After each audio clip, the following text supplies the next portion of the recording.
Some critics said we were trying to change missions, but we were really just trying to bring missions back to its biblical roots.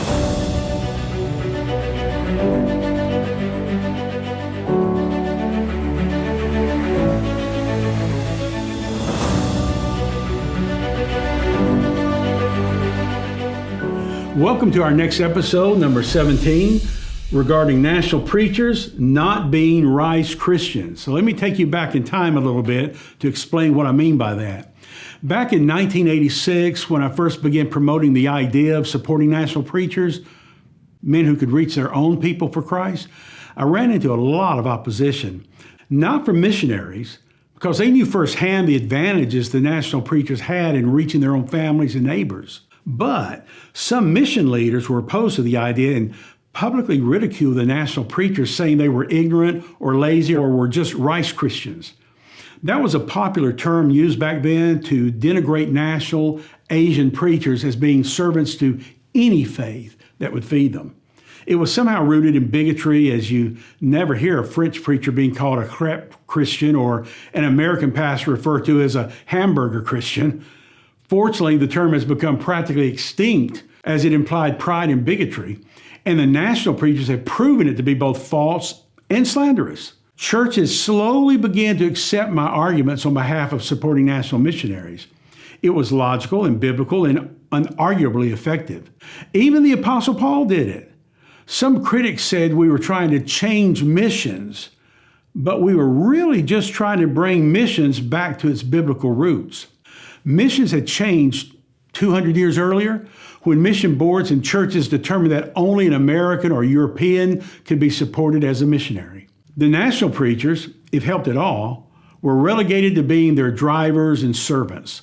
Well-meaning boards created the modern method of missions, and while it's worked, it's not nearly as effective as the biblical method of missions. Let me give you an example. After World War II, missionaries flocked to the Philippines, having served there in the war and fallen in love with the people, or in many cases fallen in love with certain people and gotten married. 30 years later, in 1975, their numbers had grown to about 3,000 missionaries. That's incredible. Why? Well, at the end of World War II, General MacArthur asked churches in America to send missionaries to Japan and to the Philippines. Many men went to the Philippines, 3,000 of them, but only a handful went to Japan. And that's why you see a difference in those two countries religiously today. But over the next 30 years, death, retirement, and attraction of other lands saw the numbers of missionaries in the Philippines decrease. Finally, in 2005, of the 3,000 missionaries in the Philippines, only 118 remain, but yet the number of churches had increased from 3,000 to 55,000. It took 3 decades for 3,000 foreign missionaries to start 3,000 churches. 3 decades. How in the world then could the following 3 decades, only 118 missionaries start another 52,000 churches? The short answer is they couldn't, and they didn't.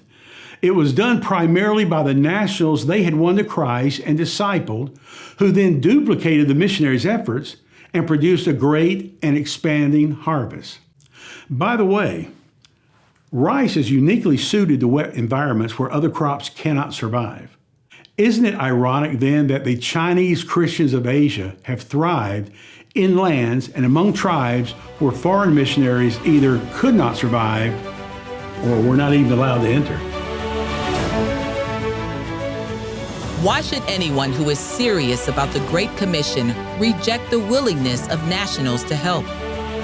What motivation could lead us to say they are unworthy of financial support? Since we are all citizens of some country, is it not fair to say that we are all nationals? If national preachers should only be supported by their local church, shouldn't that also apply to an American missionary who is also pastoring a local church? If not, why not? We hope you've enjoyed this episode in our Understanding the Great Commission series. If you'd like a copy of the book, it's available in paperback, audiobook, and digital download. just click the link in the description below. Thank you for watching.